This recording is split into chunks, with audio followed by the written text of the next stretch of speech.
That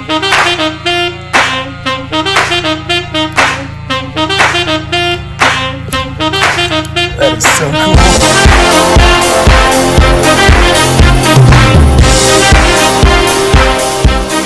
Alrighty, first Home Depot run of the day. Let's get her done. Alright, so what I have is this guy. Now this is an industrial grade air raid siren. So this is extremely loud. I already tested it, but it's serious stuff. It came in like a wooden crate and everything, like pretty hardcore. So I'm going to mount that up there.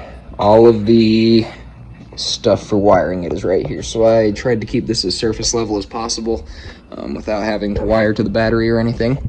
Now it just so happens that in my center console I have a 120 volt outlet, so that's perfect for what I need. However, it does not have the ground peg on there, so I've got this to plug into there and then a splitter. This is so that I can still use my outlet even with the Siren plugged in.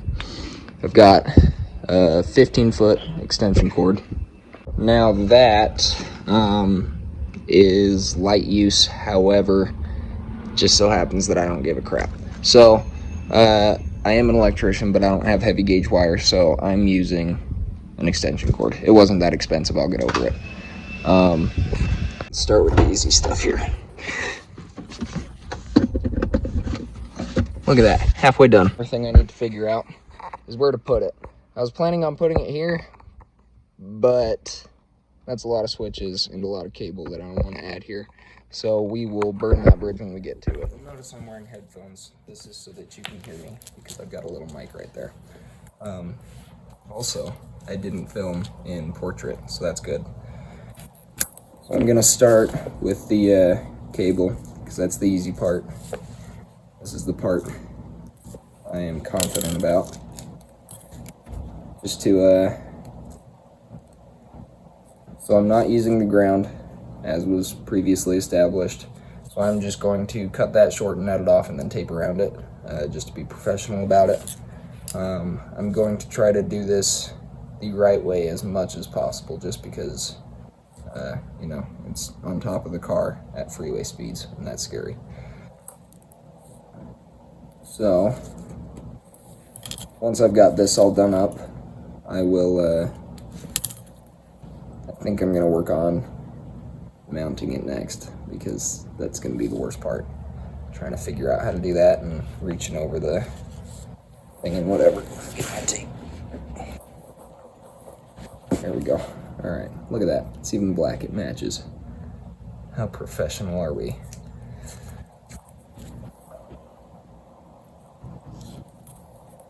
Alrighty.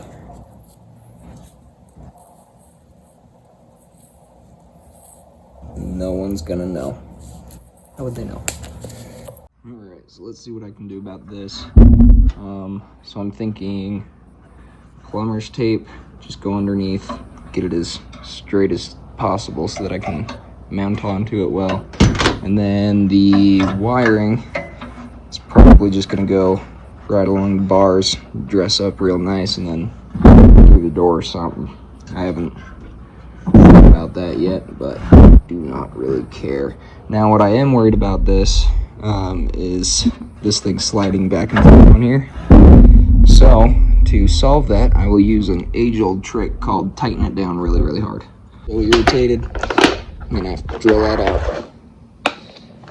And the whole point of using this stuff in the first place was to not have to drill. And now I've got to do it anyways. What are we looking at here? Probably like a quarter-inch, maybe. Let's see. Ooh, I am good. That's it. Alright, just got to drill out that hole there.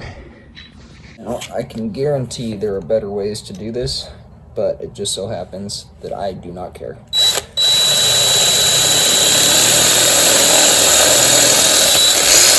Holy crap, it worked. I mean, tore it apart, but it worked.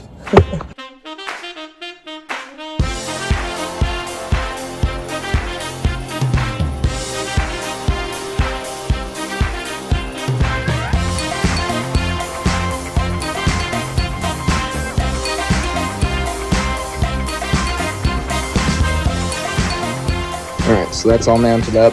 I'm now going to start wiring and dressing. So I'm thinking with the dressing, just gonna come out to here, along there, try and keep the splice in this area somewhere, hopefully. Bring it down, across here maybe, down here maybe, haven't decided yet. End goal is just into the outlet, so see what we can do. I think I'm actually going to start by dressing, because if you'll notice, I've got this gap here that's convenient, and then this weather stripping is also hollow and just about the right size. So I will be putting it down there, bring it down, and then probably under the seat right there. Sorry, my floor mat's kind of nasty right now. Yeah, just down, in, and then the fun part. All right. So I got the wire dressed and everything, and down the door. A couple of things. Firstly, those crimp connectors were so kind as to remind me why I don't use them. So I used wire nuts instead. Ran it over, and then down, and down, and down, and down. Now, this was a bit tricky because it's got these clips in there, if you can see that. That little clip right there. At the top of that, it would get stuck on every single one all the way down. So it took acts of incredible violence to get it in. Sorry, there's cars nearby. Anyways, it's down to here. I'm going to shove it behind the seal here, and probably out this panel, and then down, because, you know, I've already got wires hanging there, so I don't care. Anyways, this will likely get pinched in there, but it just so happens I do not care. Yeah, you can see right there it's getting pinched. Got a couple down in there getting pinched. It's copper. It just needs to do its job. That's all that matters. So now to get this up to there, and then I'll figure out what I'm going to do about the switch box. All right, if you look in here, cable's just too thick to be pinched down. So that what this does, it's got these two little rubber flaps on the seal that sit down over this pinch weld. So I'm just going to cut a notch right there. All right, so that was incredibly difficult to cut, and you can see I didn't get all the way through. In fact, I was going to make a joke about Jeep lacing their trim with Kevlar, but they actually do have steel wire going down it. Like, this is some serious rubber right here. So I'll just smack that in as well as I can and then call it good, because I cannot cut very well into it. So, alright, I think I figured it out. So, I am just going to get another J-box, and I am just going to screw it in right here. For two reasons. One, it'll be convenient, all my controls right here. Two, next time I put dumb stuff on my roof, I want to have the button to easily mounted, which will be nice if I've got another J-box here. And three, this is just paneling. There's nothing behind it. Don't know if I said that already. Anyways, yeah, let's go to Home Depot. Alright, just got done at Home Depot. So, what I ended up going with was a single gang, solid back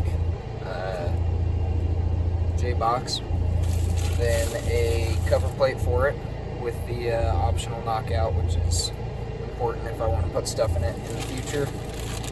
Then I've got the 3/8 inch screw clamp connectors, so that's just going to go on the bottom to hold the power in. Then I also got a different switch, so this one is round, so that it can actually screw into the J-box. And then, because this has the fork connectors instead of screw connectors, you can't really see it, I had to get connectors for it. And the only way I could get the connectors is if I bought the whole friggin' kit. So, garbage, garbage, garbage, garbage. That's what I want. Anyways, let's do it. Alright, so here's what I'm thinking. Box goes there, kind of the same angle, not quite, just for simplicity's sake. And then through those 4 holes, just gonna slap some rivets in, and hopefully it holds. If not, grabber screws. Anyways, Let's do it. Alrighty, so it has been a couple of days. I think where I left off, I was just about to mount the box. What happened there is Danny came over, my best friend. I don't know if I've mentioned him. He'll probably be in future videos. We talked for a bit, and he helped me out with some of the wiring difficulties and whatnot, and then it didn't work. So I spent a couple hours trying to figure out why it wouldn't work. Turns out the outlet in the car was not working. Wasn't a blown fuse, still not sure what was wrong with it, so I just took the easy route. And 2 days after I started filming, I went to Harbor Freight, got a, I want to say 1700 watt inverter, and I wired that all up, used jumper cables for the cable. So I'll show you that in a little bit. So it's working now. Problem is, I don't have a relay on that inverter just yet. I do plan on putting one on. So essentially, I now have, where I originally had one kill switch, I now have 2 kill switches plus the throttle switch on it. Wiring that all went smoothly. I thought my issue was in my wiring. It was not, because I am a genius. So right now I'm headed out to the desert, just about to stop for gas, and then I'll try that out. I also just the other day got a new air gun that I wanted to try out, so might include that in the video, we'll see. So let's get out there. Okay, look at how nice and pretty and empty it is out here, and then look at all that. Go ahead and tell me humans are not an invasive species. Alright, so here's the box. I did end up using screws for it, just grabbed some grabbers, but it's on there pretty solid. Got the kill switch and the throttle switch on there. And if you look down here, this is the inverter I put in, just Harbor Freight, seems to be working pretty good. Secondary kill switch there, just because I don't have a relay on the engine, or on the battery for it. So this'll I'll have to turn it on and off because I don't want it killing the battery. But wire just comes down through the floor right there, then it's routed underneath up into the battery, and I just use jumper cables for wire, and it seems to be working pretty good. But before I mess with that, I'm gonna try this guy out. This is a SIG P320. It's a pellet gun, CO2, and this is supposed to be modeled after the real one. So I just thought that was pretty cool, so I want to try that out. All right, let's see how this does. So it's got safety on there, and then I've already got it loaded with CO2 in it.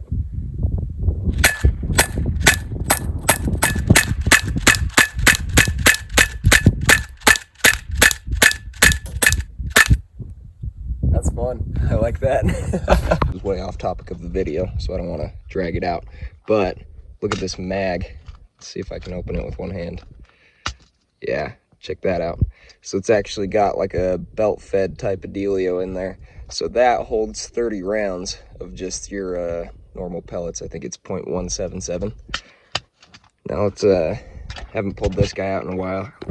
This is a Crossman Vigilante. I think it's 10 rounds revolver. All right, so this one's pretty fun too.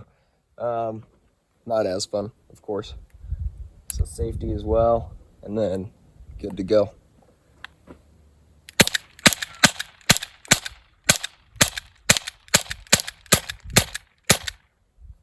Ooh, definitely getting some ricochet on that. And then of course the Ruger, whatever this thing is, brake action, no CO2, it's just compression. And you can see it's seen better days. I broke the ring around the sights there. But this thing is a lot of fun, and it does have a lot of kick to it. Yeah, those are just my pellet guns. I didn't want to bring out any actual firearms today, but just thought I'd mess around with them a little. And just a little more talking before we start testing out the Siren. So I did a little bit more research, and so air raid sirens would normally be dual tone. That's why you get that really ugly sound out of a air raid siren. So the purpose of the dual tone is to create beats. Now what that is when two sounds are going on at the same time. They're making sound waves, right? But those sound waves, they're going to be the same if it's the same tone. If it's a different tone, you're going to get two different sound waves, and what that does is they just kind of fight each other because they keep crossing over each other. They're different tones. So every time they hit each other, it'll kind of cut out the sound, at least that you can hear, and that's called a beat. And now beats actually make a siren travel further. It makes the sound travel further. Just because you're getting that sort of clashing, it makes it louder in some way. And you can see this in other places too, like Martin Luther King Jr. If he was a pastor, so if you listen to the way he talks when he's giving speeches, he kind of uses a vibrato in his voice, and this helps his voice carry further. This, however, this siren is not dual tone, so it won't carry as far. I think it was advertised as being, I think it was 5 miles in open area. I'm not in open area, and they're doing a military training. It looked like chopper training just up the road, probably about 3 miles away. So let's hope that we don't interrupt them too much, because you can imagine an air raid siren during a military training exercise would not be too ideal. So I guess let's try it out. I'll prop the phone up, set my mic down next to it, and let's see how it sounds. All right, so I'm gonna leave my mic here next to it. My plan is to start the car so that I don't kill the battery with it, and then we can just see how it sounds. Sorry, the angle's bad. There's not much out here but trees and just where I parked on the only real solid ground, so I don't get stuck. And so you can't see it super well. You should be able to hear it, I would think. So I'm just gonna leave this mic right here next to it.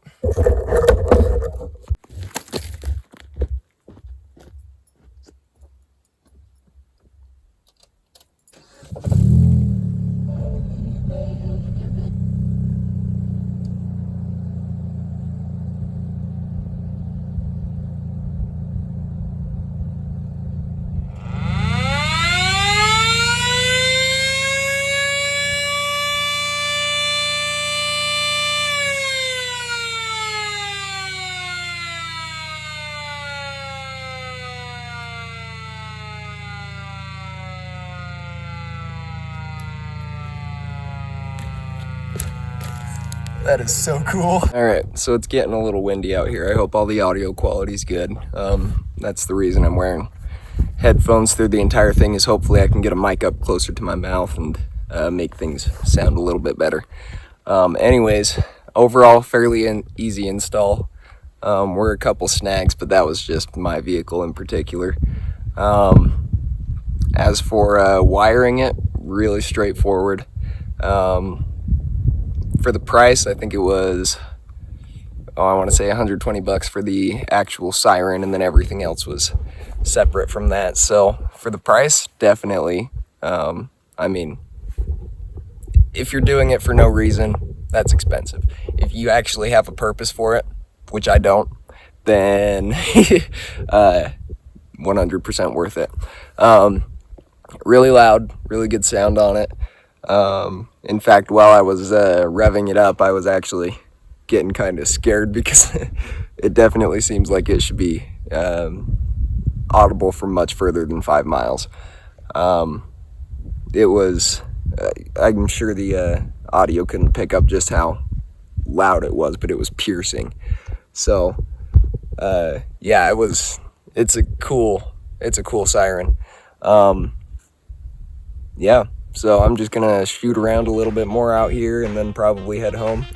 But thanks for watching. I appreciate the views, and subscribe if you want to see more. Later.